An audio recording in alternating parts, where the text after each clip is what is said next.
দেখুন আজ মিডিয়া দেখুন, মা সরস্বতী আজকে ফুটপাতে নামছে পশ্চিমবঙ্গে। আজকে মা সরস্বতী, সনাতনীরা যদি এরপরেও না জাগে আমাদের আর কিছু বলার নেই। আজকে মা সরস্বতীকে হিন্দুরা মাইনরিটি বলে এখানে সরস্বতী পুজো হবে না, করতে দেওয়া হলো না। এই ঠাকুর এখন স্কুল থেকে বের করে নিয়ে আমরা যাচ্ছি রাস্তায় ফুটপাতে পুজো করবো।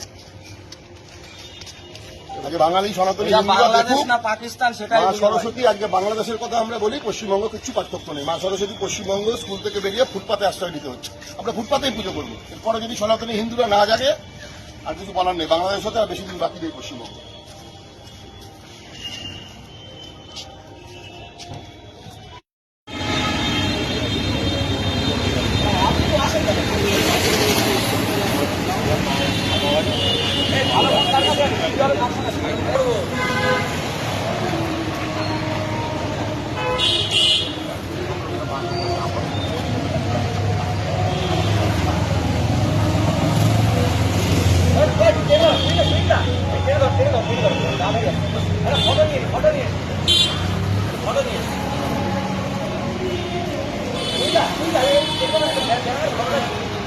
সুইটা